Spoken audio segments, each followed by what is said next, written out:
Today is the sixth episode of Leadership Talkies, and we have with us Mr. Mohit Jain. He has done his MBA from MDI, and he has 10 years of corporate experience with Reckitt Benckiser as a regional marketing manager. He has worked with brands like Durex, Veet, Skoll, Strepsils, and he has worked across various verticals like brand positioning, PNL, integrated communication, performance marketing, e-commerce, and many more. Now he is the head of growth marketing at Udan. Uh, Good evening, sir. Welcome you to Hi, our good leadership evening. office, Good evening, and everyone. we are looking forward to Uh, your session. Over to you, sir. sure. Thank you for having me. It's rather a better utilization of my Sundays these days. Pardon me for the look. This is the post-lockdown look. You might not recognize me from the pictures that were shared. Uh, Yes. okay, so we're good to start. I think, Sagar, if you can just share the screen, enable my presentation to be. Yes, sir.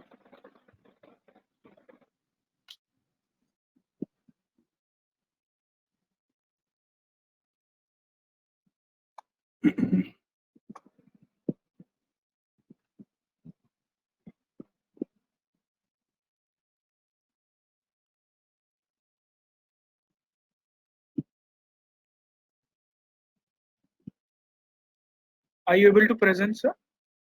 Yeah, just one second.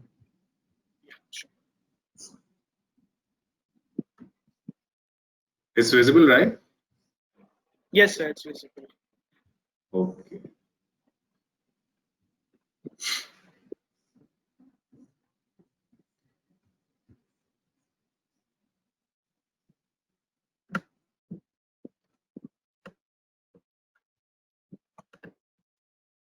Okay.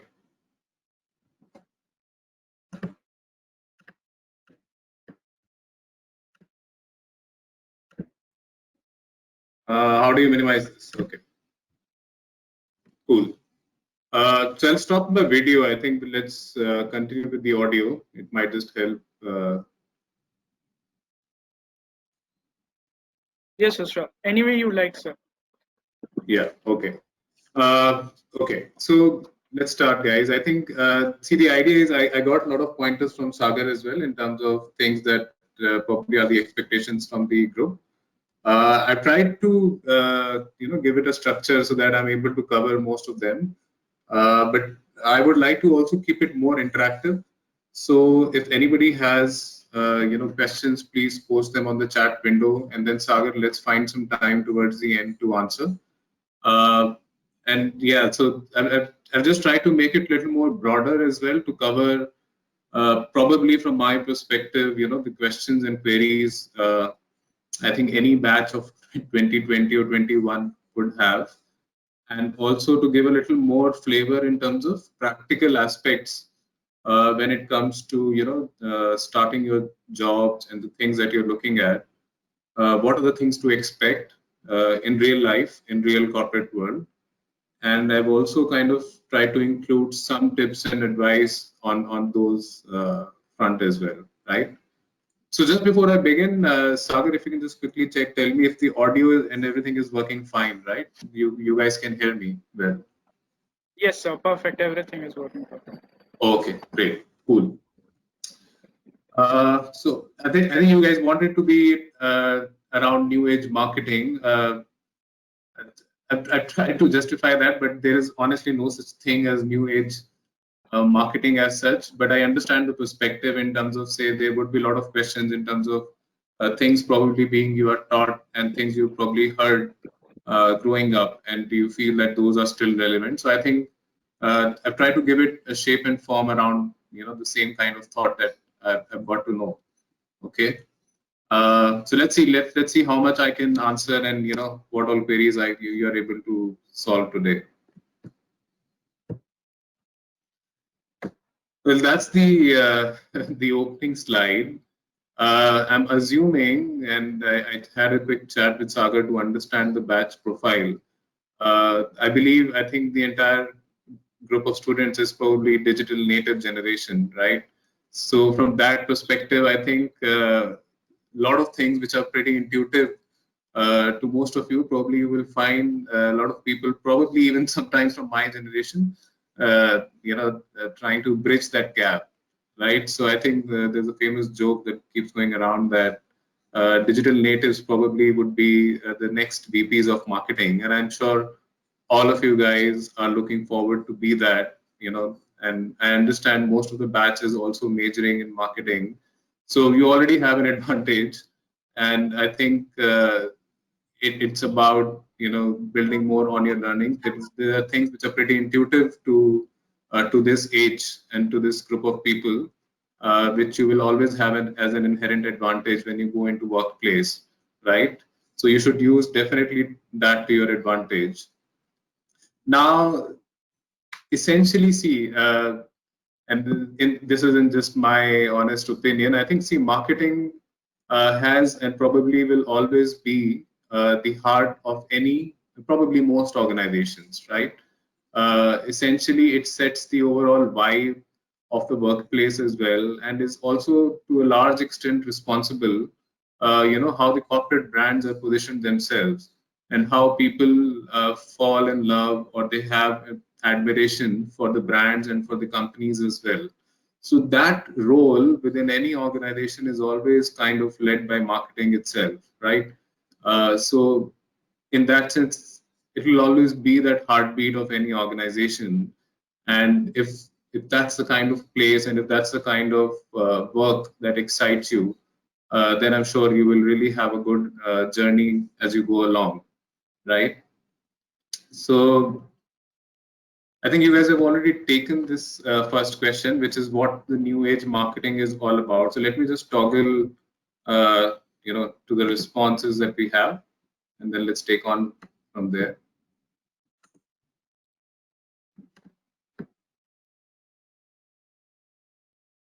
Okay, that's pretty interesting.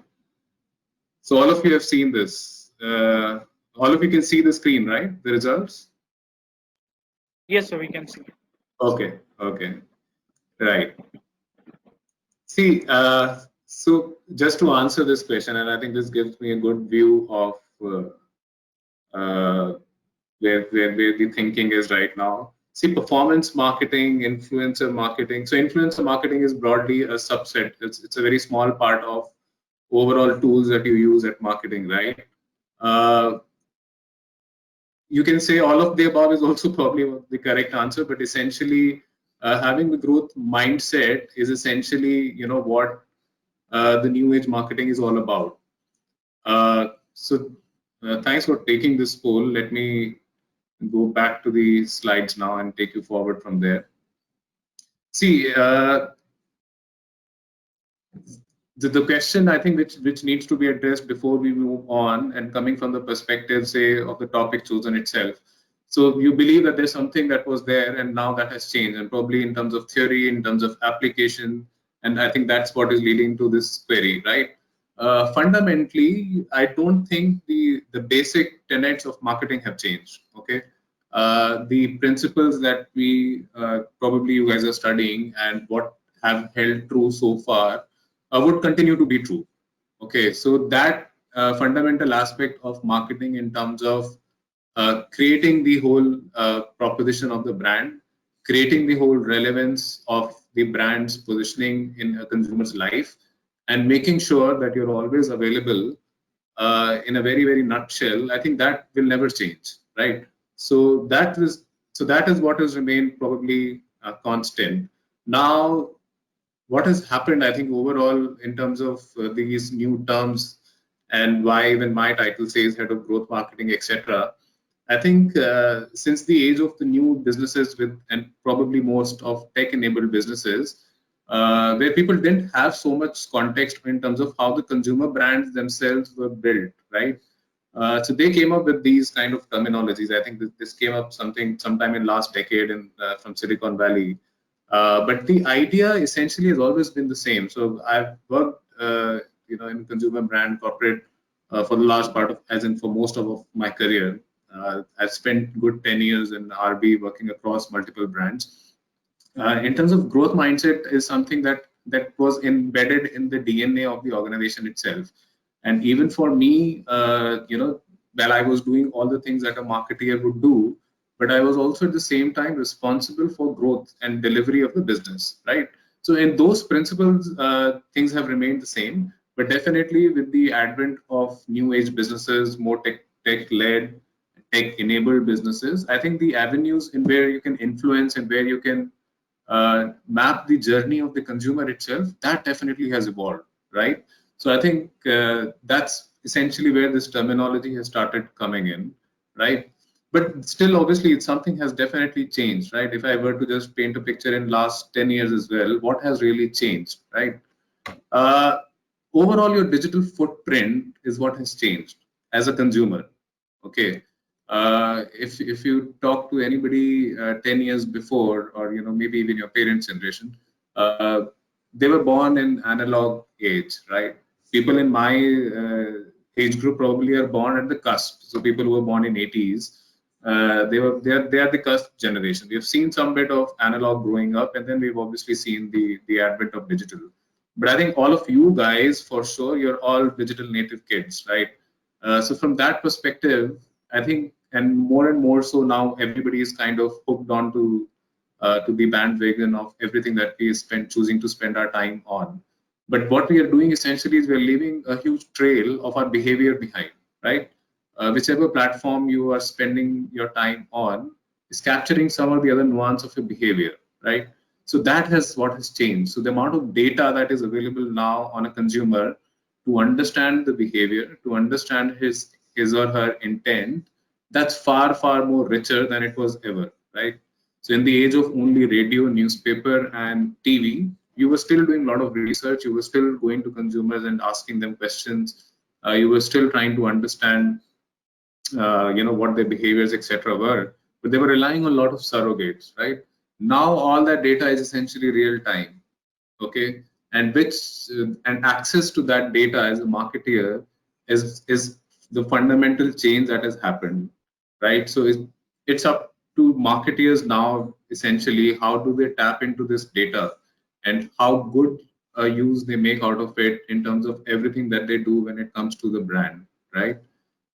So I think this is the fundamental truth that probably I can leave you with, right? So, and I'll just use another anecdote to probably further illustrate this point. I'm sure most of you have experienced this thing of when you say that you were talking about certain purchase, or you were talking about certain new product, and you were just discussing it amongst your friends, etc. And then you realize that probably you're starting to see those ads, right? So has that happened with people?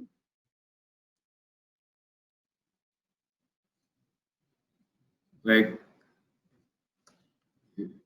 have you guys experienced it ever? Like, you feel that you were just talking about some things, and then you start seeing those ads.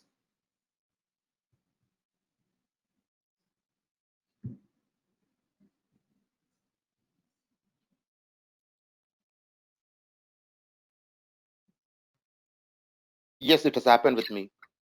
Yeah. Okay. So that's obviously true. I'm so sorry. I think I've enabled the subtitle instead of the chat window. Saurabh,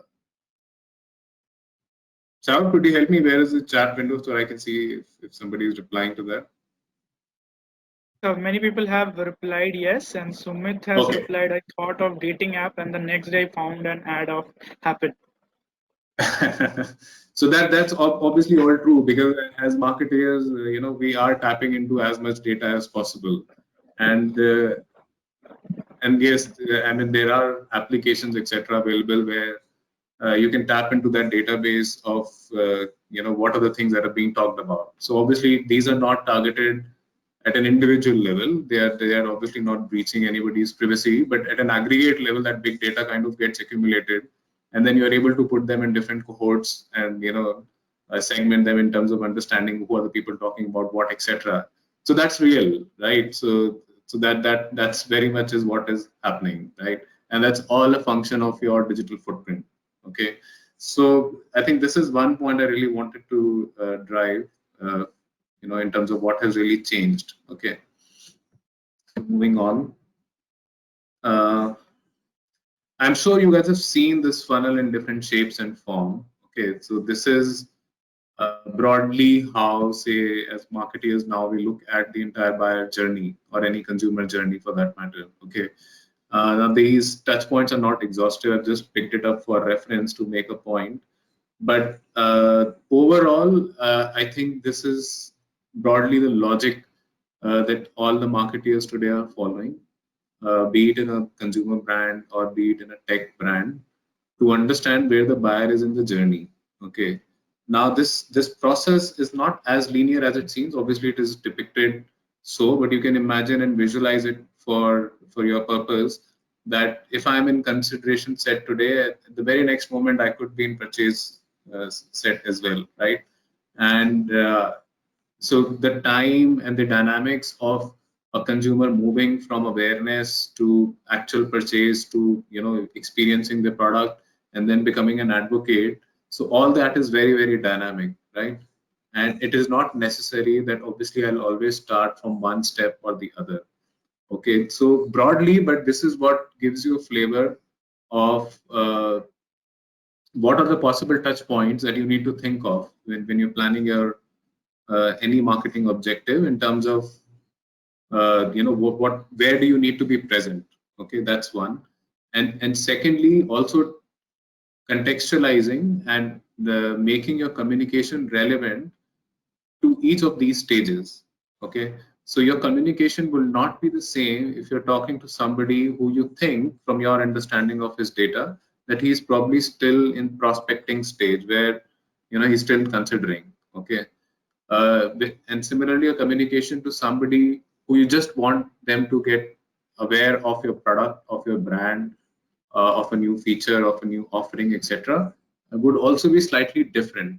Okay, so what this kind of funnel and consumer journey helps you is in picking up the relevant touch points wherever you think your buyers are, and how do you want to tap them, right? And thirdly, what it does is essentially tells you how to contextualize your messaging itself. Okay, so broadly, see, this is what overall growth marketing today, I think, is what people are referring to as, which is the full funnel ownership, where you're also the custodian for the brand itself in terms of what the brand chooses to communicate, where you're also the custodian for the performance itself in terms of whatever monies that you spend, what kind of conversions that you're getting, and then of course spending also good amount of time in the data analysis and optimizing to further make your campaigns effective. Okay, I think there's no obviously standard industry definition for what growth marketing is. And also to just give you a flavor, I think broadly what people use in their mind, they think is the traditional marketing was always all about awareness and consideration only, whereas what they believe growth marketing is about everything, right? But again, this is not a standard. It would vary from companies to companies. So from my own experience, I can tell you, even in a consumer brand where there was not so much amount of tech involved, as brand managers, as regional marketing managers, whatever we were doing, my teams, we were always trying to look at the whole funnel. Okay, the ways of doing that was different. But now, being on the product and being on the tech-enabled business side, I have much more control over this funnel. I know exactly what my buyer is doing at what point in time. Today, in fact, to give you another example, when I run my TV campaign and I map my installs by hours, I can see a direct correlation. So the morning, if it's 7 a.m., my TV ads start airing. I have access to my buyer's data, where I can quickly see that from 7 a.m. to then 10 a.m. or 11 a.m., whenever my TV spots are running, I can see the uptick in the install, and it's so real time, right? So I think that's essentially is what is happening today, with at least on the tech side of the businesses. Okay, so I think this is the whole idea on what growth marketing essentially is, right? If anybody has any questions so far, I'm happy to take them even now, or if you want to wait till the end, is also fine. Maybe then you can just keep posting the questions on the chat, and then I can take them. Okay. So let's move to the second quiz, where I asked you guys, a brand choice is very rational, logical decision, true or false. Okay. So let's see the results. Oh, this is interesting. So the house is divided almost equally. Okay, but the majority believes that it is a very rational and very practical decision. Well, I'm sorry to break your bubble, guys, here, but it is not, and I'll tell you why. So I think this is again a very, very important fundamental aspect for a marketeer to know how that decision making itself is happening, right? So I'll take you back in time just to make this point, and I don't think a lot of this is covered in textbooks. A lot of these things you pick up when you read outside your textbooks, etc., which I'll also give you guys a list at the end, I think, which will help to your learnings. So let's see. And I think which naturally raises this question. I think Sagar also asked me, people are also curious to understand what they're studying, etc. Is it even relevant? Right. So I think that that answer to that depends on the kind of books that you're reading. I really don't know what the curriculum today is being taught. But let me give a shot in terms of explaining why the decision making is not actually a very practical decision, right? See, this is the size of how the world population has grown over last 12,000 years. Okay, so if you see the graph, I think in terms of numbers itself, it in last 50, 60, 70 years is probably where the world population has kind of doubled. Okay, I mean, for almost 10,000 years of human civilization's existence, we never grew in numbers, right? So you see, this is a huge flat line here. Yeah. And we start seeing this explosion happening here. And if you can do the math in terms of how many billions we took to add over so many years, etc., right? But what it fundamentally tells you is the times that we are living in today, probably we have not evolved as much, to be accustomed to all the changes and all the new ways of living that's happening around us. And the logic for that is essentially the way human civilization has evolved, right? Now, this is also a very well accepted, understanding from neuroanalysis and from a lot of leading experts in psychology, etc., how human brain works. Okay, so essentially, we broadly, I think they've kind of agreed that there are broadly three parts of the brain. You have a rational thinking brain, you have an emotional feeling brain, and then there is one very instinctual, which goes back to our, I think, prehistoric times of 10,000 BC, etc., which is also very much part of even our brains today, right? So fundamentally, I think the overall conclusion in world of psychology and in terms of human behavior is a lot of our decisions till today are taken by our limbic brain or our reptilian brain. Okay, uh, and this is very, very interesting subject. If you guys are interested, I can refer some books towards the end. But it's very revealing to understand that we think of ourselves as very rational race, so to say, right? We believe that whatever decisions we are even normally taking, forget about brands choice you make, but overall otherwise as well, that we are very rational, logical beings. But honestly, we are not. Okay, most of our decisions are very instinctive. Most of our decisions and our actions are very, very emotional, right? And that's why it's not any different from the way you guys choose which brands, etc., you pick up at the end of the day. And there is a lot of science available as well in terms of a lot of decisions that consumer shoppers do today are actually very emotional. Now, there are a lot of factors which impact that. How do you pick up a brand, etc.? What goes into your decision making? And I'll try to cover some of them, and I'll try to answer in terms of, what are the kind of myths that probably still exist, and what are the actual facts in terms of, say, what goes about in a decision making, right? So that's, I think, a very important thing to kind of understand. See, at the end of the day, you also have to see the point that I've mentioned here. Uh, your buyer today or your consumer today is actually a very emotionally distracted person, right? And I've just tried to give a pictorial depiction here in terms of he's almost under a data deluge. The kind of information that is getting bombarded at all of us on a daily basis, on per second basis, the amount of data that we are consuming, it's humongous, right? So your human brain is not possibly capable to absorb everything and make a very rational, logical decision out of this data deluge, right? So which is why you're naturally wired to go back to your subconscious and pick up something which comes intuitively to you, right? And all these things kind of have an impact in not just the choice of brands you pick up, but also in a lot of other decisions that you take in your daily life, right? So marketing is not any different from that sense in terms of how humans behave itself, right? So I think this is important to understand. Now, before I tell you exactly what all goes behind it, etc., I think let's toggle to see the other responses on the question. So I asked, best way to grow a brand base is you have to have a super well segmented audience with relevant positioning, or you engage across the spectrum from least to the most engaged buyers. Let's see the results. Great. Okay, then I think the presentation is moving in the right direction. I think this is also got to do with the I think somewhere I can blame textbooks for this, and I honestly also grew up studying these same things in terms of having a super well segmented audience with relevant positioning, etc. But that's not true. The actual answer is you really have to engage with the buyers on a broader spectrum, right? So that's one. The other question I asked was if brand communication is all about being relevant and contextual, talking about the brand offering itself, or having a credible celebrity in the communication. Let's see.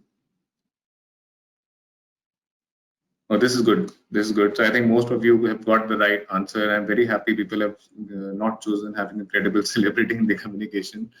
But yeah, so I think, and obviously this is not completely wrong in terms of talking about the brand offering itself. Of course, that is a part of it.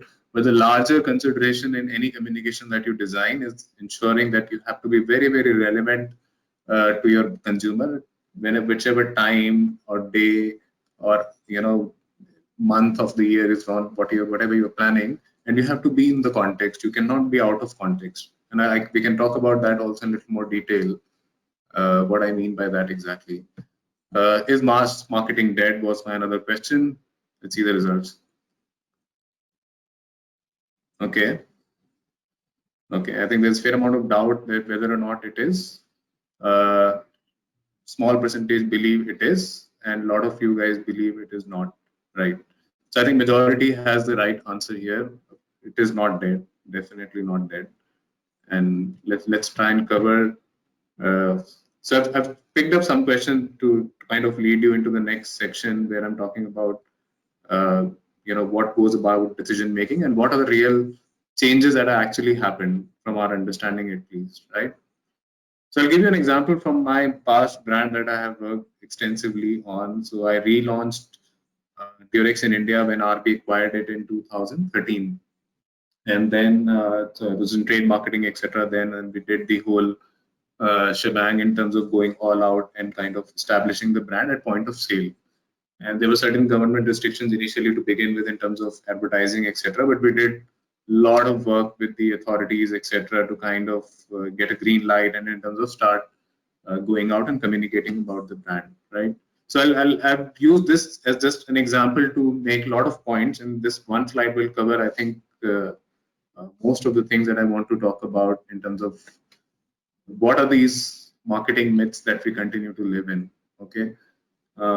So positioning overall, say Durex has positioned itself as a brand which has a purpose of giving people freedom to live and love, right?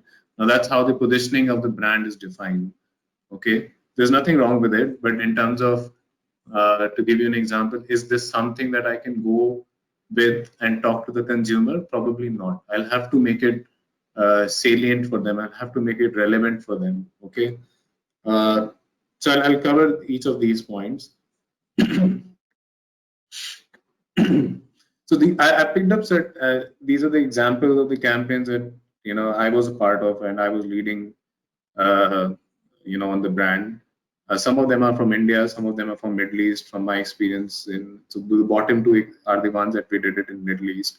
But each of them have a point where I picked up to kind of counter argue on what are the myths and then what are the kind of things that we have done which kind of correlate to the point, right? So I gave you an example on the positioning, how the brand itself is positioned. Right? So now the challenge is really how do you make it salient? So saliency is nothing but ensuring that the consumer feels, there is a need for that product, okay, which will definitely not come if you just go about harping your brand positioning, okay. So the challenge is always how do you kind of contextualize your communication and how do you kind of bring out that natural fit for your brand or your proposition or your product in consumer's life, okay. And it's not something you do once and twice and get done with, but it's something you do continuously. It's something you do, you're always thinking about ideas in terms of keeping within the same framework of your positioning, but what is it that I need to now tell my consumer to be relevant, to be important in his or her life, okay. Which is where I think a lot of good thinking happens from good brand managers in terms of coming up with these new ideas and being closer to their consumers itself, keep talking to them, do your consumer visits, etc., to keep picking up these insights, keep a watch on what's changing in the industry. So there are certain examples we did for Durex as well. So coming out of, I think the context, the reason I was giving you was there were certain restrictions, etc., in terms of what we could talk about on the brand itself, right? So we started with, say, building a lot of engagement on our social media, which is where we launched. I'm sure probably you guys would remember there was a whole, exciting launch which was done even before my time on Durex. Do the Rex, which was a whole anthem created, etc., to normalize. And there were a lot of things that we were planning to do around it. So we launched an AI conversational chatbot on Facebook because the main challenge was people didn't have anywhere to go and ask the questions they would have generally growing up in your teenage, etc., to find the right answers. And it's such a big topic of anxiety for people, all of us growing up, right? So we thought that's something that definitely makes sense for my consumer, right? So why not, as a brand who's leading the whole category, has also a responsibility towards the consumers to give them these right answers. So we launched something around those. There was another thing we did. We launched a whole India's first sex education web series where I partnered with the Yash Raj Films. I think you will still see it on YouTube. And for under Y Films, which is their channel for all these new age content that they have created. It's called Sex Chat with Pappu and Papa. Again, this was something which was never done before in India, and there was a huge discussion and debate internally as well in terms of are we ready for a market like India to go something and do put up a content like this. But I think it worked very well. Again, so we were trying to always find what are the kind of touch points that we would pick up for the brand to be salient. One interesting thing that came up from one of my consumer surveys and talking to the to our consumer base was that people in the young age group were very conscious of carrying packs, like the way the pack generally come in a cardboard box, right? And in your, if you're carrying them in your trousers, etc., you can it's kind of visible that you have either a box or something in your pocket, right? So there was a very interesting challenge. So we thought, okay, then why not do something about it? So this example here that I picked up, Durex jeans, is actually, I think, I don't know now if anybody else has done it or not, but when I launched it, it is only the condom brand which we launched in a sachet pack, and which was something you could easily slip into your pockets and go around, right? And also in terms of pricing, etc., it was targeted for a more younger audience. So, but there was a real need for something like that, right? Similarly, the other example is essentially where it was around IPL, and it was, I think, the Cricket World Cup was coming up next in 2016. T20 World Cup was coming up. The question really for us is now this had a little practical consideration as well in terms of because we didn't have enough monies because it's still a smaller brand within the overall organization to be a associate sponsor, etc., those kind of tie-ups that you generally do. So the idea was on the table that okay, we need to be there. I mean, you cannot miss out cricket in India, right? It's next to religion and Bollywood. Okay, these are the three things I think that all Indians swear by. So as a brand, if you do not if you're not present in that moment, then of course you're going to miss on a lot of eyeball.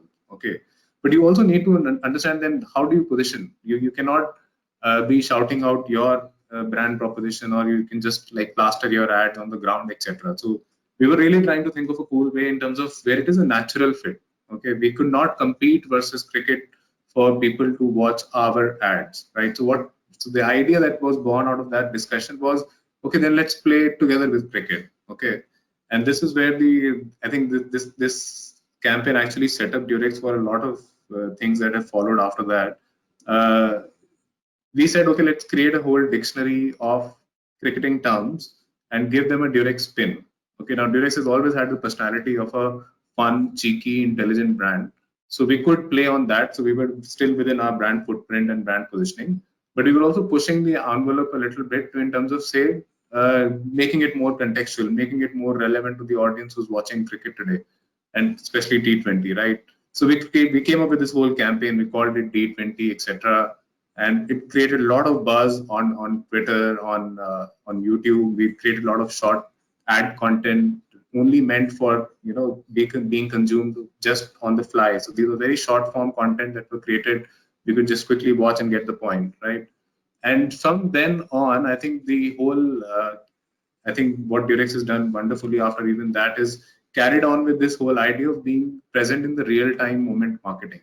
So we started with this campaign to begin with, where we were actually, the task force of the team were put together, and we were talking about it on every moment that was happening on the matches, during the matches, and putting up relevant content on the go, and which became a norm for Durex going forward in India, and which is something I even replicated it in Middle East with the FIFA World Cup.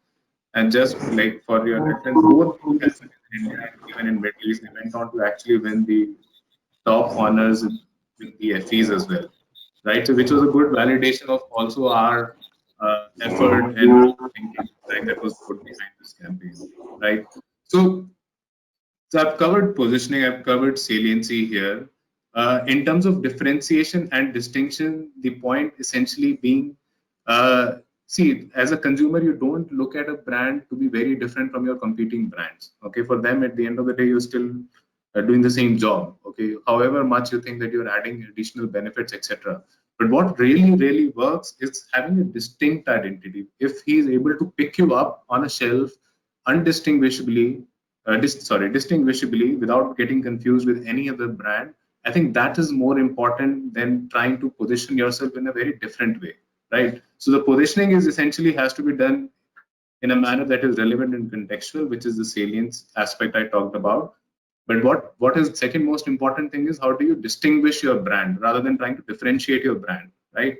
So if you look at the packaging, if you look at the colors, if you look at your brand representation in the store, okay, all these factors are much more important to create those memory structures.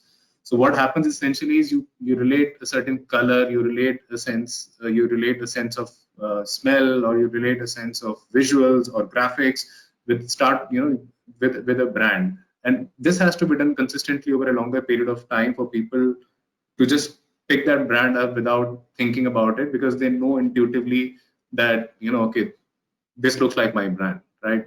And I think one brand which I think everybody keeps talking about is Coke. I think there was a recently very smart campaign which Coke had done. I was trying to find that ad, but I couldn't. If you see, I think they've just given an outline of a bottle with probably just the bottle cap, and there's nothing written on it. There's no mention to the Coke, and it's so intuitively Coke that you cannot mistake it for anything else, right? So which is actually a reality, how as a marketer you need to be very conscious of the memory structures you are creating, right? So be very particular about your brand colors, your brand visual appeal, your brand aesthetic appeal, and try to create those structures over a period of time consistently, right? I think the third point, which is generally misunderstood, is in terms of you want your message to be comprehended, right? Which is where we try to be very logical when it comes to designing communication. We want, okay, what I'm saying is that there are two benefits in Durex. It's the thinnest condom in the world. It gives you the best pleasure, etc., etc. But you don't make your decision basis that, okay? The factor that will move the needle for you is the emotional response that you will get from the consumer. So whenever you think of any communication, also think of it from the perspective of what emotional response you want to evoke. You want him to be happy, you want him to be amused, you want him to feel pain, you want him to laugh out loud, or you want to scare him. There are so many emotions. There are technically 9 emotions that a human being goes through, but think of an emotional response that you want to get out of any communication that you want to put, and probably that is what will do the trick for you, rather than just thinking about the messaging and message comprehension, right? I think USP and relevance is what I have covered. Again, between persuasion and memory structure, this point again goes back to the idea of creating that distinction, creating that unique identity for your brand, and doing it over a continuous period of time, right? The second question which I asked was about campaign bursts and mass overall, having a continuous presence. This is a very hygiene thing in terms of when you think of marketing and communication. Whatever efforts you put once or twice in a year, and if you don't do anything else, is essentially burning your monies, right? It's literally burning your dollars. So what you need to be very conscious of when you're planning a campaign or when you're working on a brand is how do you have a continuous presence, right? And it again, you can dial it back to the point I earlier made, because unless you are always on and you have a continuous presence in the mind of the consumer, he will move you out of his consideration set, right? It's very rare that you will walk out of a store if you don't see a brand. It's very, very rare. You will generally end up picking from the other consideration set. So as consumers, we always have 2-3 brands generally in our mind in the order of priority, which we are okay with. You will never be, unless when it comes to phones, etc., which is a very different thing. But largely, people are okay to move within the consideration set, right? So you always have a repertoire of brands of maybe 2-3 brands within the category which you are okay with. And unless you're always present and continuously reminding, whatever else you do in once or 2 times in a year will probably not give you that kind of impact or result that you're looking at, right? So the important thing is to be always on. The important thing is to have a continuous presence from your brand perspective, right? Okay, the third question which I asked was on target marketing versus mass marketing, right? And I think most of you probably agree that mass marketing is still relevant, right? So which it is, okay? And I think the point here is essentially that what we do, a very basic mistake as a marketer to begin with, when we define our TG, etc., we believe that these are the only people who are going to buy, which is never the case, right? And that is a very suicidal attempt for any brand manager to think of. Okay, what your job is as a brand manager, as a marketer, is to make your brand actually relevant for everybody.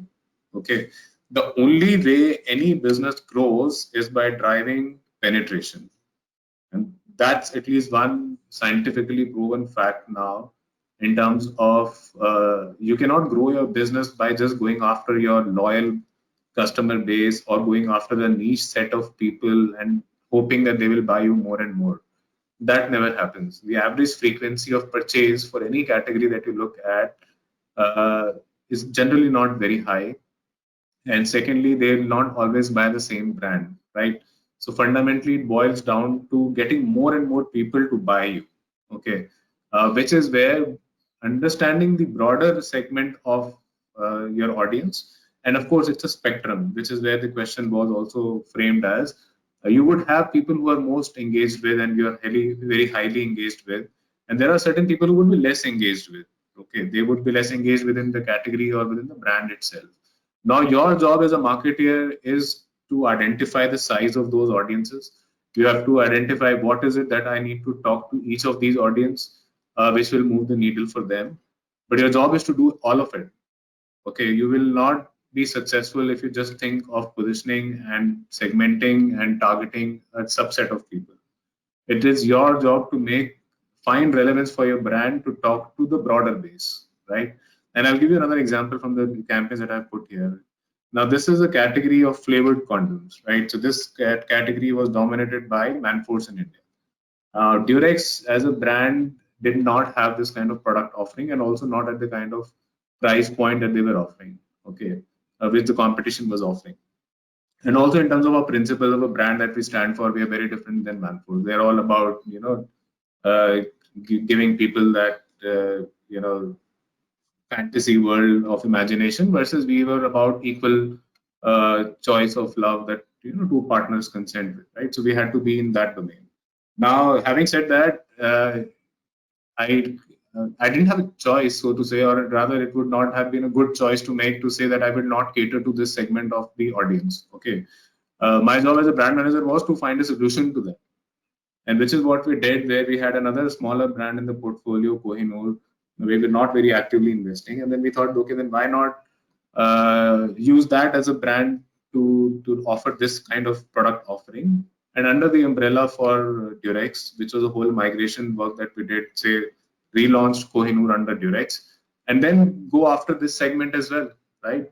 And give them something new, which probably is very, very different, say, from what our competitor was doing.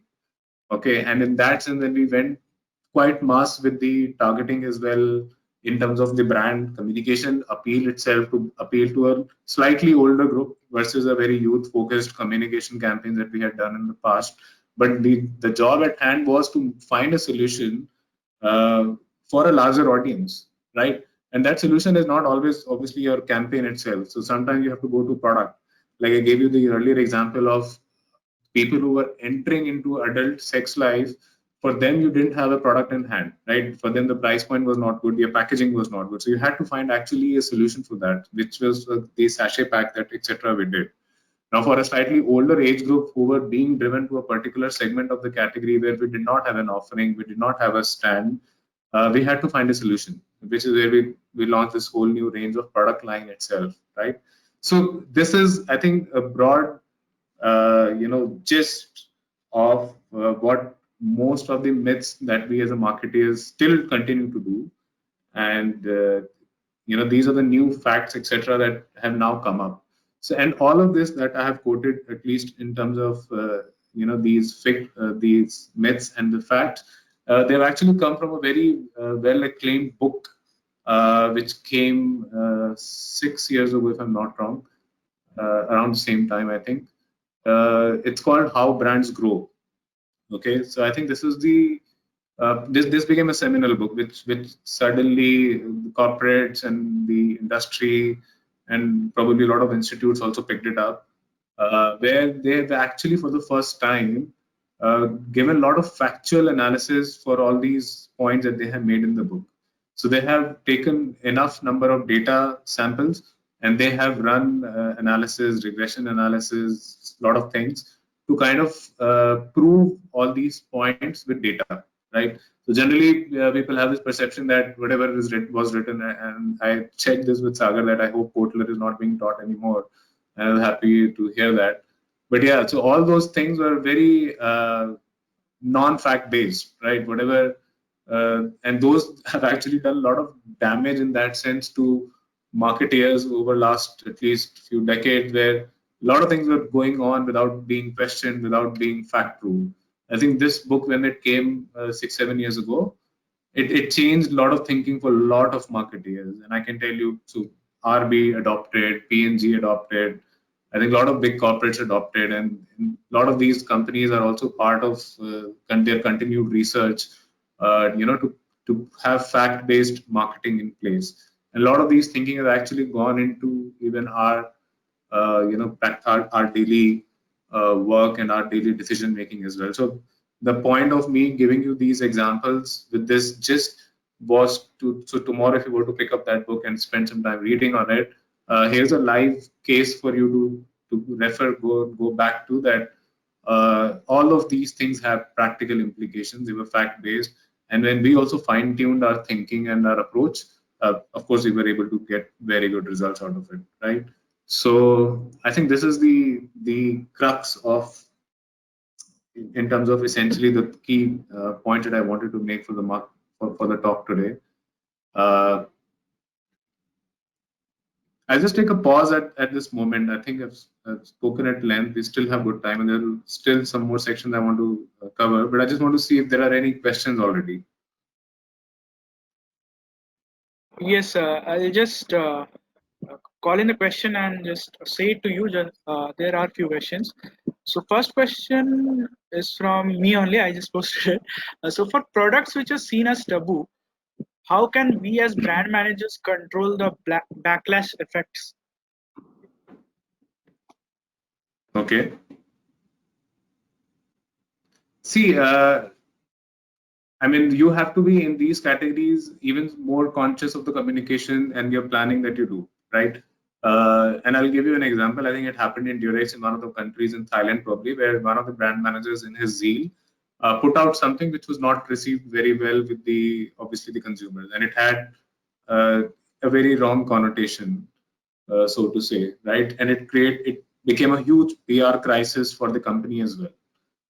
To the extent that top management had to fly down that market and like kind of do a quick damage control, right? So I'll give you an example of how we used to do this.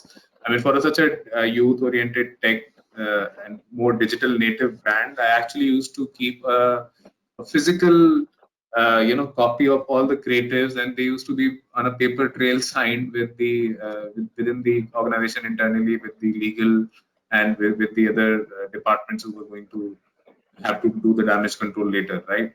So you put those practices in place, and I can tell you this from my experience. I mean, I was the only brand manager on the floor with a very sarkari looking, that paper file with like multiple of printouts of all the creative that we used to do, and I used to get a physical sign off from people because there could be oversight either from me or sometimes from a manager or from somebody else. But we used to keep those checks in place, right? So firstly, of course, you will have your brand footprint and your brand positioning itself to be within, and then you'll have to also always be conscious and do a due diligence that each and every word that you're putting out there, you've done your sanity check, you've done all the checks at your end, and you're not going to land into trouble, right? Yes, that answers the question. The next question is from Krishan. He has asked, any brand which failed due to external factors such as pandemic, what would be the ideal remarketing strategy?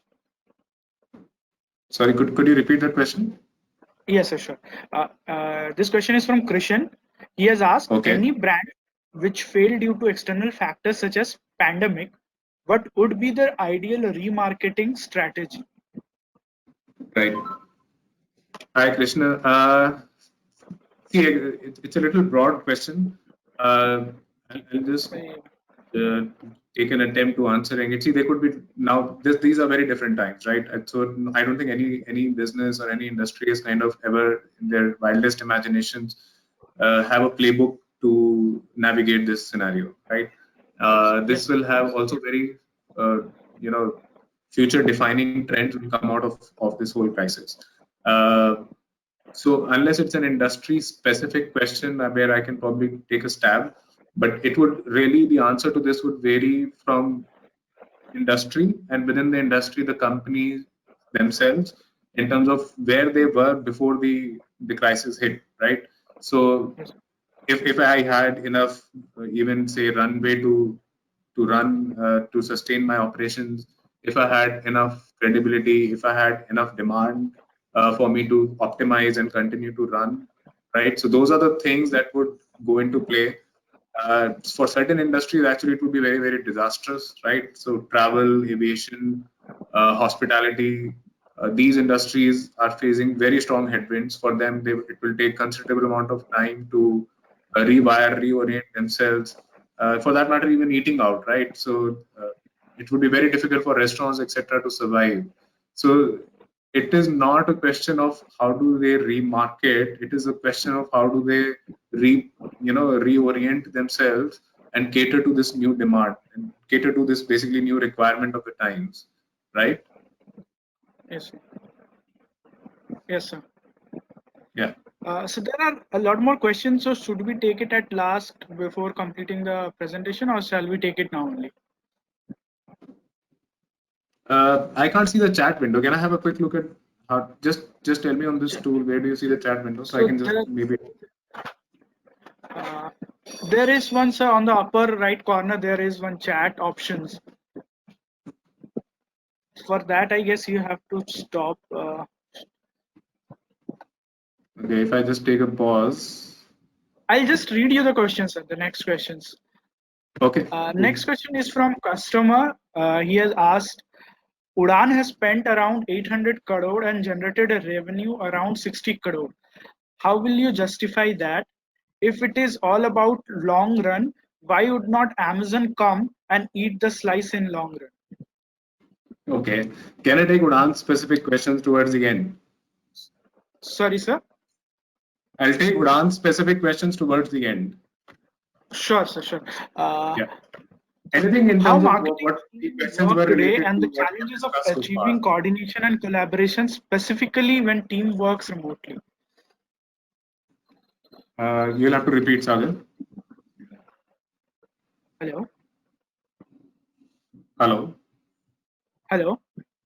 Yeah, Sagar. Am I Could you audible, sir? repeat? Yeah. Yes, sir. Just repeat.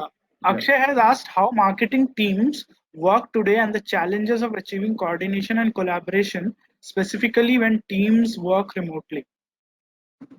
Right. So again, I think, of course, it was a challenge. There was a lot of learning involved for us. Essentially, I think overall we've been able to kind of overcome that. You have enough of avenues to continue talking to each other through Google Hangouts, through Zoom meetings, through Microsoft Team meetings, and everybody is on the calls whole day. So except for obviously being physically present in the office in the same space, but I don't really think that has been a challenge in terms of output and in terms of actually getting work done. On the contrary, I think we saw an uplift overall in the efficiencies of people because you're saving a lot of time in your commute, etc. Right? And generally, your productive time when you go to office is not to the extent of the total number of hours that you spend in office versus work from home. Actually, in that sense, has become a little hectic for a lot of people because you're working actually all the hours, right? Except for the few times when you have to obviously manage your chores and do your dishes and cook for yourself as well. But Yes. you still have a lot of time in hand. So I think overall productivity has gone up. I think teams have also kind of adjusted to to the new ways of working. And this is again like anything, as human brains. So initially there is always a lot of novelty to the fact that how will you do it, how will you manage it, and I think after that your brains automatically adjust to the new ways of working. And I think this is a new normal now, if I can say. So I don't think anybody's kind of complaining on this front now, but in fact the work is actually better. Yes, sir. That answers the question. The next question is from Vedant. He has asked, how do you create genuine engagement and real resonance with your customers and future customers? Right, Vedant. So I think, Vedant, the answer to this is exactly probably somewhere on this slide, right? Where Yes, you sir. start with identifying what your brand stands for, and then when you work on your brand plans itself, and when you lay down, say, what the calendar would look like, you pick up these key moments, etc., where you want to be present, where you need to be present, right? So, I mean, and then this whole list of things that you need to keep in mind. But this is essentially the job that you do as a brand manager. Where I also have one slide to give you a flavor in terms of what it practically you can expect to do. But this is essentially the job of what you do as a brand manager, where you're responsible for creating your annual brand plans, etc., in terms of both financials and in terms of everything that you will do to deliver on those business goals.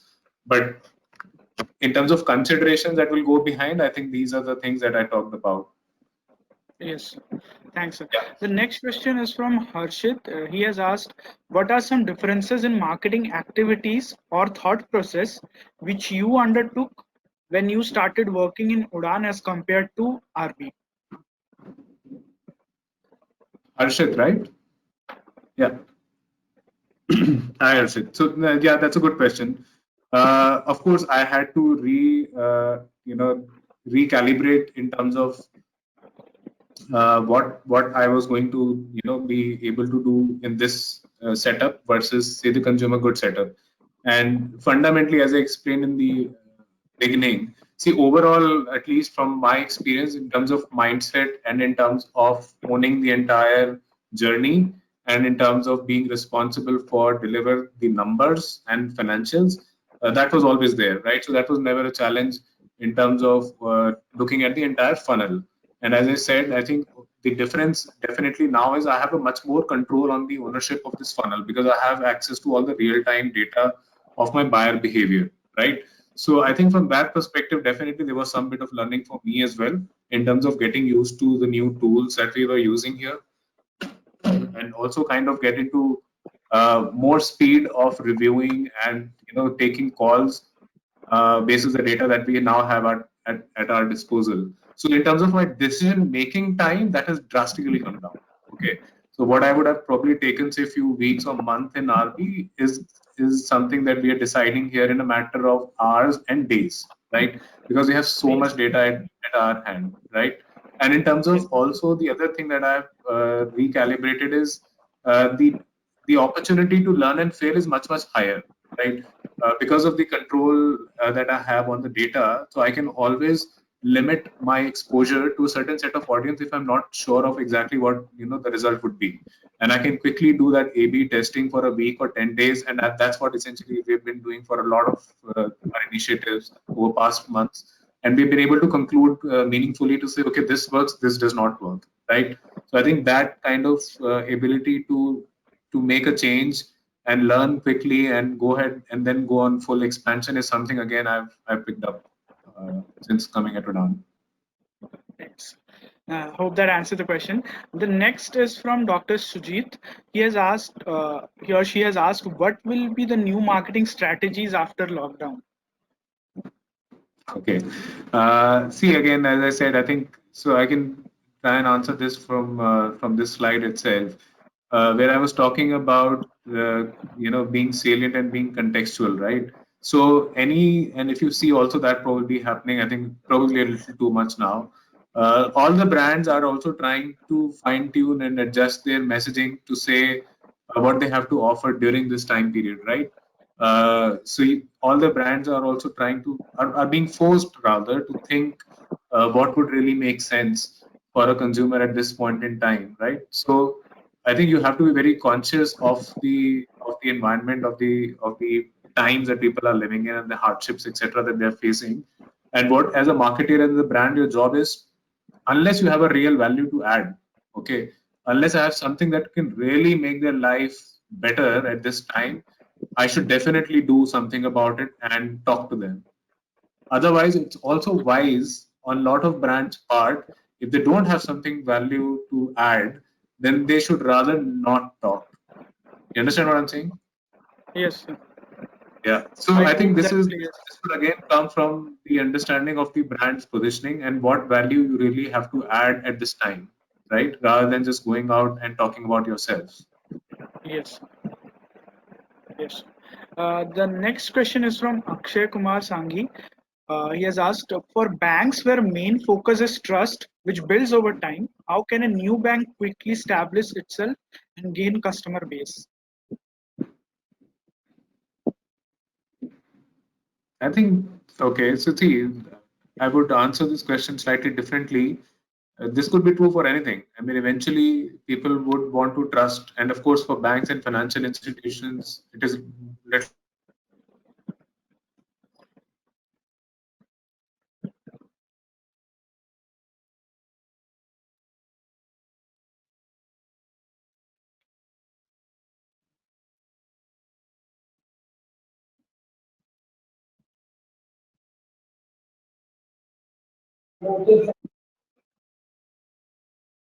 Hello, sir. You are not audible. Hello.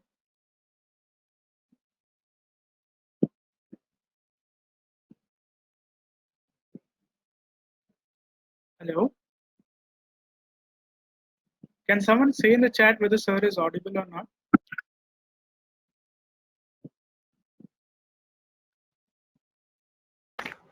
No, is not audible.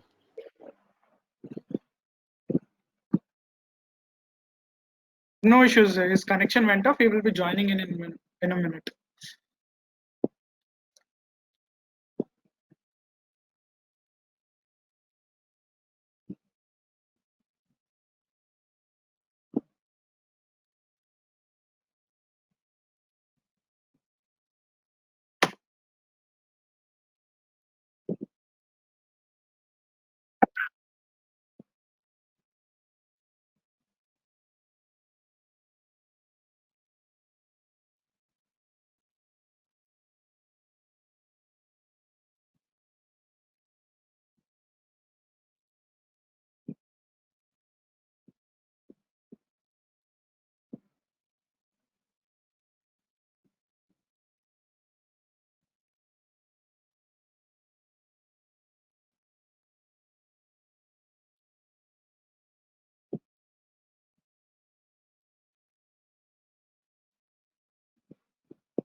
Please wait for a few minutes.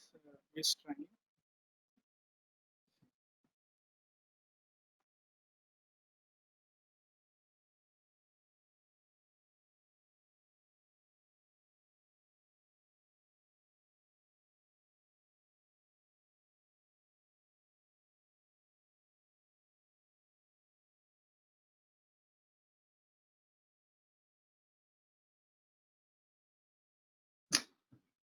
Hello.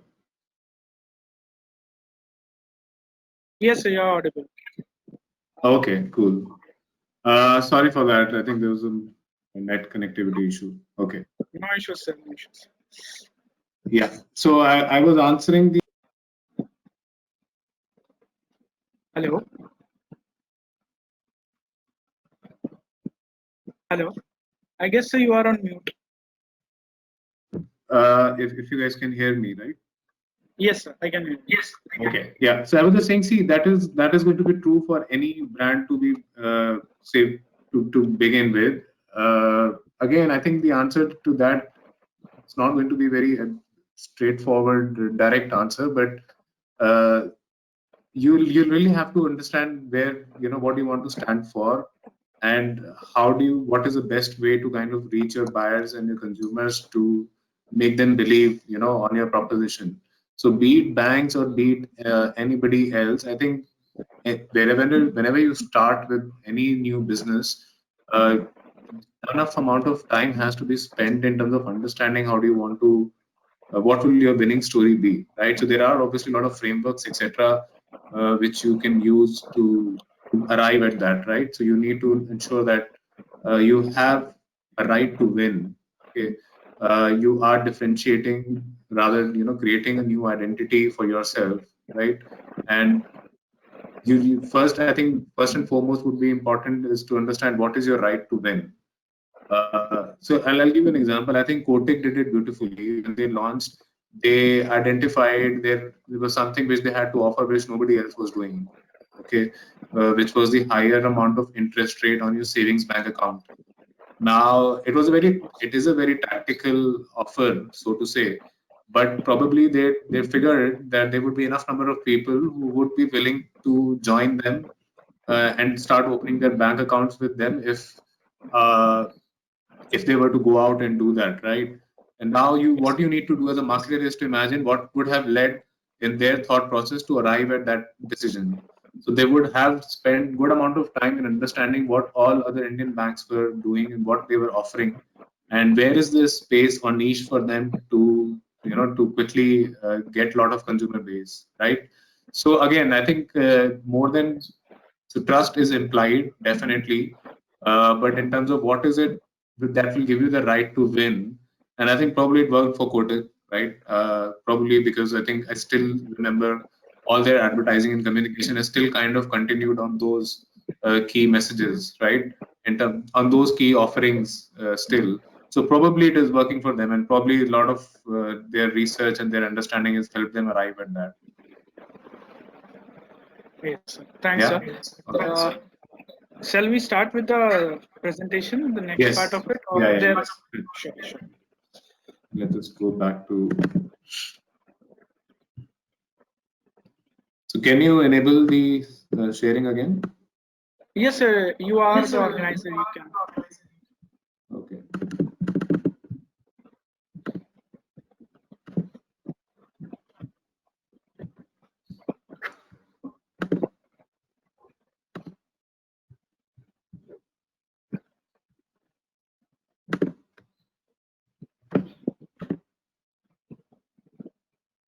Okay, so the next.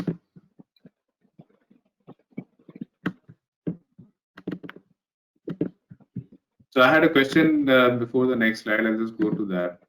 Okay. What was the role of brand manager in any organization? The questions were responsible for communication, only innovations, creating brand strategy, and responsible for strategy, execution, analysis, and business delivery, which is the P&L. So let's see the results. Okay, that's good. So this is very heartening to see. I think everybody has a very realistic view of the job descriptions would look like in future.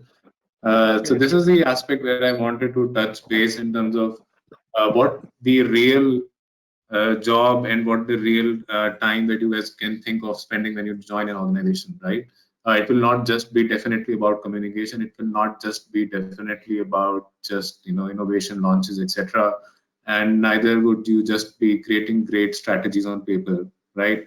And I'll again link it back to the point that I made in the beginning. Marketing is essentially the function which is the heart, literally, and which sets the vibe, right?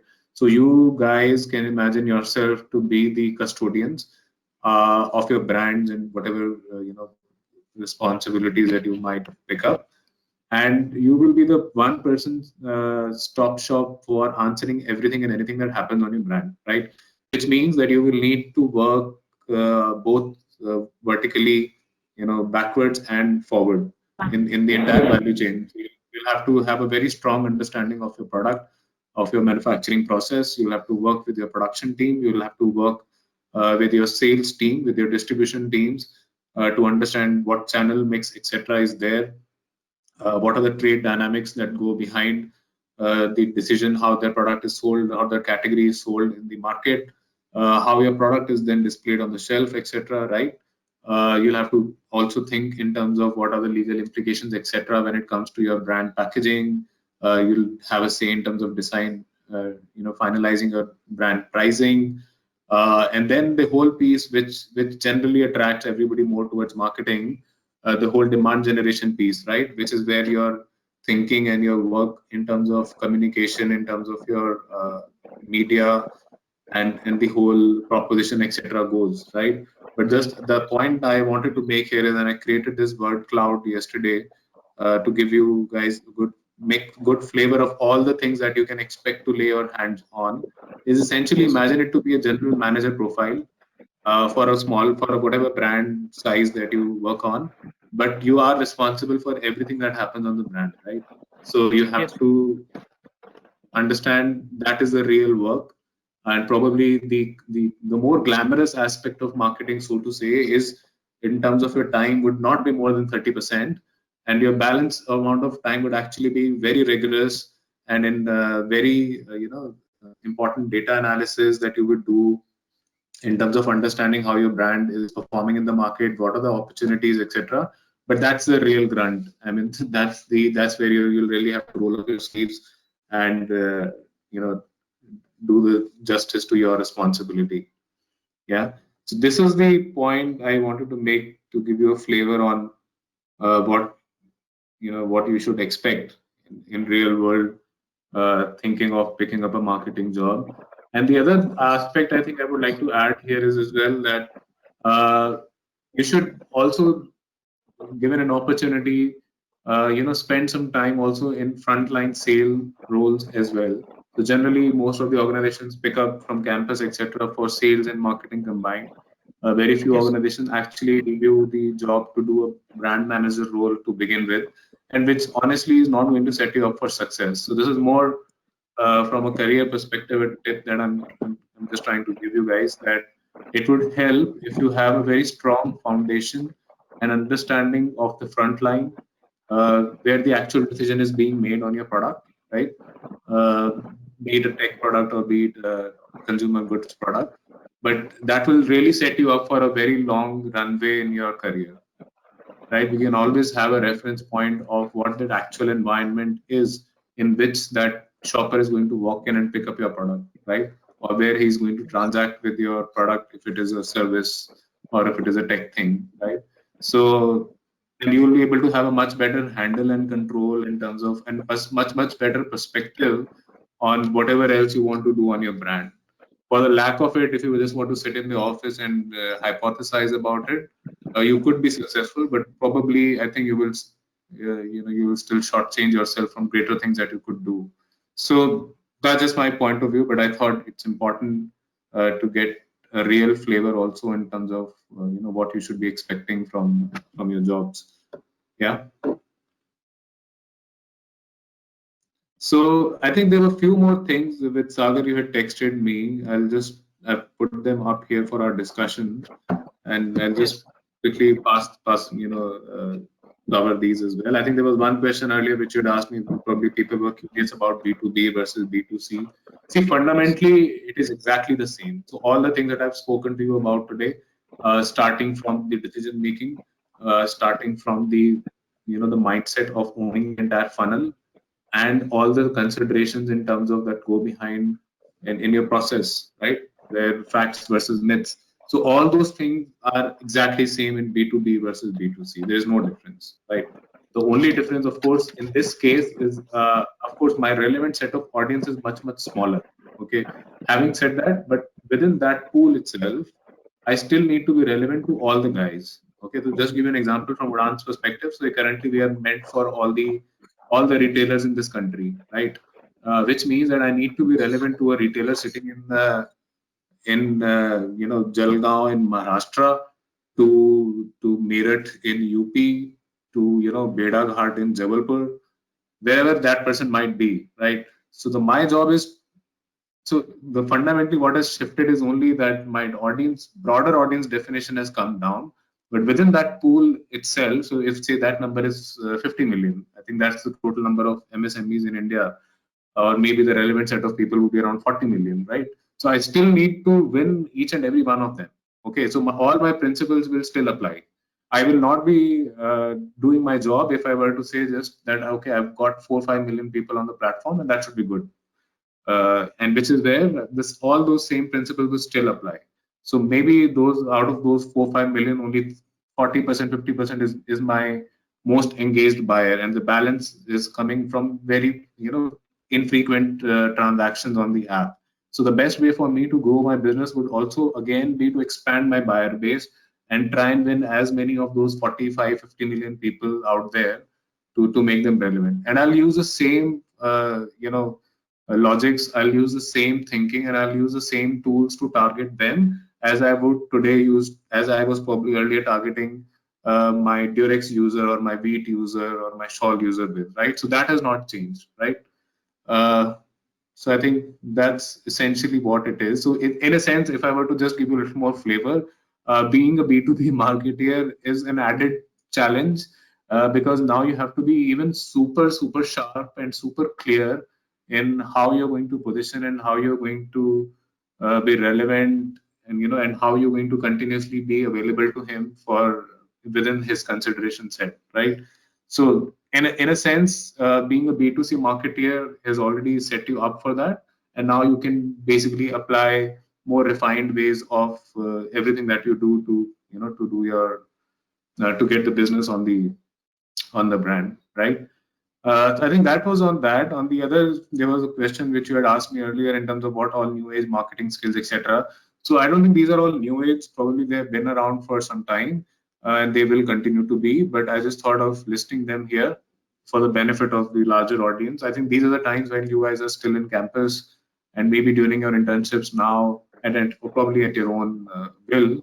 It would be worth a while for you guys to get a little more hands-on and understand better in terms of all these pointers. Spend some time doing those things, do some trial and error, take up opportunities in your live projects, etc., with brands and companies, and see where all you can kind of get an exposure to these things. So these are all purely on digital marketing aspect, right? I think all the other things is something, as I've talked about, they're pretty much what they were and what they will continue to be relevant. But these are the certain technical skills that you could think of picking up while you're still in campus, right? So I think that's on that. I wanted to touch base on few more pointers. Sagar, we have time, right? So we can continue for a bit, sir, for sure. I think this is probably the end. So I just thought it will be good to give you guys some more perspective on things, for your eventual jobs. And these are more based on my experience and overall that I've seen working with a lot of teams in different markets. But these are more for your reflection and for your own process. But I can tell you that these things have stood the test of time, and they will probably be still relevant for you guys going forward as well, right? So wherever you do land a job, etc., I mean, know that you will always have to keep pushing the envelope. And if you don't ask, you will never get to know probably the reality or the depth, or to the extent that you could have gone ahead. So I think that's kind of a principle which I generally go by, and I generally also tell my teams to to keep at it, right? Just like any other relationship, I think you'll have to also have this perspective in terms of work relationships. They are also built on the basic tenets of trust and respect. So I think that's something that one should always be conscious of wherever you engage, maybe in your internships, in your projects, and tomorrow when you land up a job, right? I think there's one thing that I can definitely tell you is, from my experience, always take out time to reflect and process your learnings, which would be very good for you in long term. Generally, because we get overwhelmed with the new excitement of new life, new money, and new exposure, and then you kind of let this thing happen in an auto mode, and then you realize after a few years, etc., when you look back, you feel a lot of time has gone by, right? So it's important to have that conscious self-reflection thing going on. Uh, I won't take too much of gyan here, but I think the only thing I wanted to probably more stress upon is always also continue with your passion outside your work, wherever you land, and have your identity outside your work life as well. So it will be very, very important for you in long run. And I think this is an advice which sometimes I think it's that somebody told me while I was in campus, probably when I would have done few things differently to begin with in my early days of my career. But that's something I think that's definitely important for you guys to to think about. As I said in the beginning, I think these are some of the books I thought I'll share with you guys. If you are interested, you can pick these up on understanding on human psyche, on our thinking. So Thinking Fast and Slow by Daniel Kahneman is a Nobel laureate. It's a very good book. It's a little thick book, but if it's up to you. The one thing, it's a very easy read. It will tell you about how do you really have to prioritize your work, and how multitasking is actually a uh, very badly understood term, right? Sapiens, I'm sure you guys have heard. Factfulness is, I think, again, a very good book to read. On the marketing, as I said, I think How Brands Grow by Byron Sharp is a very good read for any marketeer, I would say, any marketeer.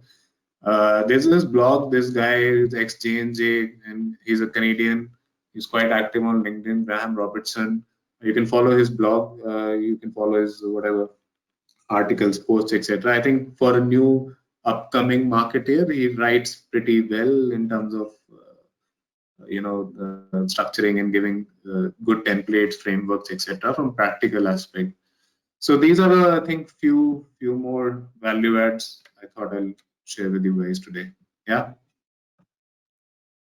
I have one thing to ask you before we end this session. I'll just post this link on the chat.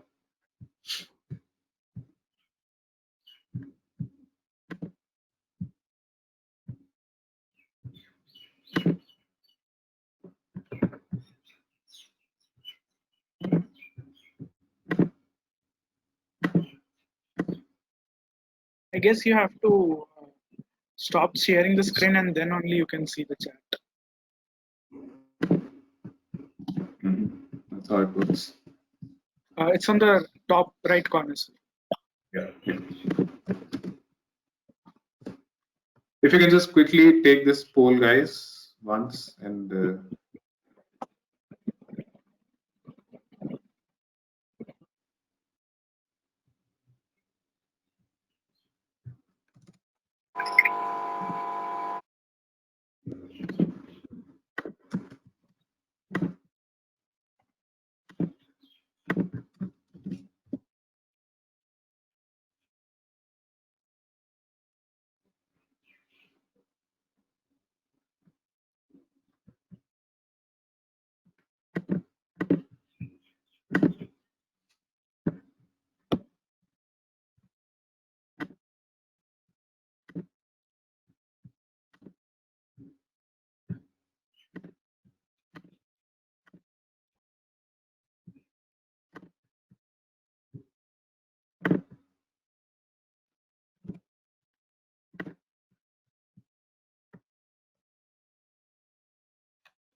Guys, please take in the poll and please answer it quickly.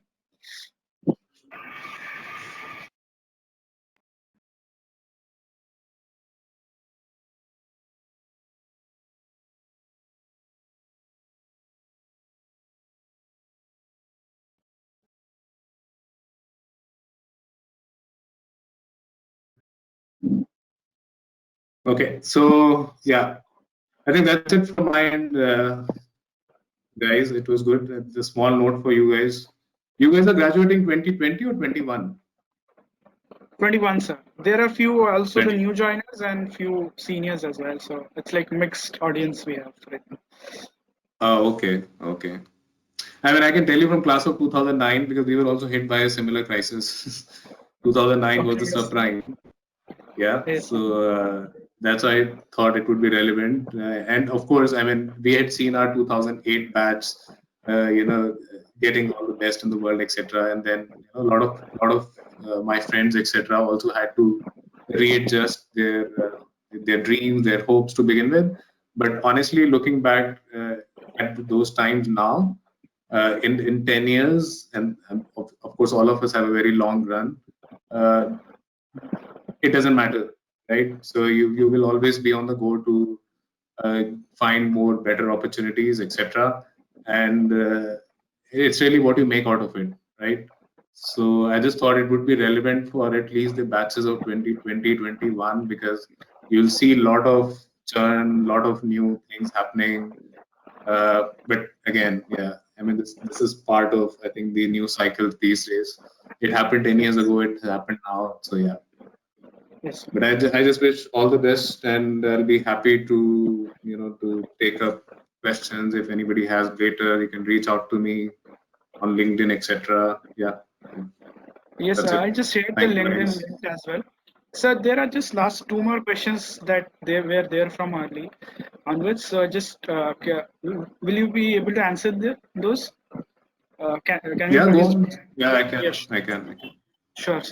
Sejal has asked, in this era of innovation, all brands have innovated their products in every possible way. It is tough to differentiate your product with the competitors. What more a marketing manager or brand manager can do to place their company or brand in the consideration level of consumers? Right. See, again, I think this is the job to be done, right? In terms of what more, if you're talking about brands have innovated their product in every possible way, uh, but that doesn't mean to say that the innovation has reached its potential, right? I mean, we are still seeing so many new things happening every day. Uh, I mean, just the way probably how these innovations came into being in the first place, right? I'm pretty sure with that's a function of honestly the human spirit and a function of your how hungry you are to prove yourself and how hungry or how big or audacious your goals are. I mean, at the end of the day, new things will definitely come out of this crisis as well, probably which never existed before, right? So to give you another perspective, I mean, at the end of this is an inflection point for a lot of industries. This crisis that we're going through. Uh, Say for e-commerce, probably it is more of a tailwind, which is going to help e-commerce business grow up even faster. And even for B2B players like Udan and like us, it would actually help. It could potentially be helpful in that sense that people would be more favorable to adopt the new way of doing business. The same job, it would have taken a little longer to convince people, right? But now probably it could happen faster. I think this is something that one has to be at it, right? You have to keep going at it. You have to be on the lookout for what is really happening out there. You always start from your consumer. You spend as much good quality time with them as possible. There are a lot of ways to do that. You do a lot of group discussions, you do focus groups, you do in-home visits, you do panels, you do telephonic calls, whatever is accessible to you, in terms of your research methodology. But all those pointers, and then eventually you jam together within your own business teams and lay out what the priorities would be, what the new messaging or what the new product offering itself would be. But I think that's a part of any job. You will have to do this continuously. Yes. So I'll be just taking the last question that I have. So this question is regarding how the ways of marketing can change due to Corona, and what might be the new ways that come into picture, considering that safety factor is to be taken into account for the marketing content as well as new ways of marketing. Okay, it's a little long question. Sorry, where was it? Just tell me, I'll So read on the chat. it's basically the gist of it is how the marketing process will change, or especially the content and ways of marketing will change post Corona, especially Okay. considering the safety factor and hygiene factor. Correct. So yeah, so I think that would definitely change. As I said, firstly you have to see if you are adding real value in your marketing when you're thinking of putting out anything. Okay, so to give you an example, even say what we were doing currently during the lockdown as well, on our social media, etc. We thought a lot of people are taking a risk to go through the lockdown. So our own operations team who are ensuring the supplies are happening to our retailer partners, so they themselves are at the risk, right? And also the retailers themselves. Okay, now while the non-essentials categories were not allowed to operate, okay, and the essential category guy who generally goes to his mandi and sources his product or goes to a wholesale market was not able to operate, we were at least able to help these guys get their products in their store, right? So in that sense, we thought it makes sense for us to talk about them. They are the real heroes of this whole crisis. And imagine, say, if your neighborhood kirana or your neighborhood grocery store did not open his store, it would have been very difficult for all of us to survive this lockdown, right? So we thought of congratulating them. We thought of bringing them to the forefront, right? So that definitely say is your first starting point to apply that filter to see if you have a real thing to talk about, then please go ahead and do that, right? Now, in terms of what we will continue to talk to them is going to be our reassurance of our supply operations to them, as and when the country is coming out of lockdown and the operations are getting normalized on the ground. So that's something that's my job to tell them that now I'm available in your city, etc. And you can be assured of your supply being met in terms of your orders, right? The third thing that I would want him to also reassure is my safety practices that I'm going to follow. And I think if you guys are using Zomato, Swiggy, I think these guys have also been doing very proactively on the platform as well, right? The contactless delivery that Swiggy was offering, I think, or maybe Zomato was offering. So I think these are the kind of things that you will have to obviously meet. What is the top of mind concern that your audience has? First, you have to address that, and then secondly, you have to then say what is it that you have to offer to them in this time, which they really probably would look for, right? So I think, yeah, that should be it. Thanks, sir. Thanks for allowing us to host you. Apologies to all the participants for whom we could not take up the question. You can connect to sir and ask him questions over LinkedIn as well. Now, I'd just like to have a short vote of thanks and a summary of or the takeaway of today's session. So we got to learn about demystifying what new age marketing is. It's mostly the same, except a few things that have come up. Decision making, and then we also learned it through a live case study of Durex in a very short and crisp manner. Then we also learned about communication and emotional response is the most important thing. We also had a glimpse of how a life of a brand manager looks like, and then we had what are the skill sets or the needs that you may have as a brand manager that you may need as a brand manager, and some advice from sir as to build a career and in general to have your hobbies except other than the professional life as well. Thanks everyone for joining in. I would like to thank sir as well for allowing us to host us. It was a really insightful session for us, sir. We really hope to meet you again sometime in the future soon. Thanks, sir. Thank you, guys. I really enjoyed. I hope it added value. All the best. Thank you. Bye. Yes, I did. Thanks a lot, sir.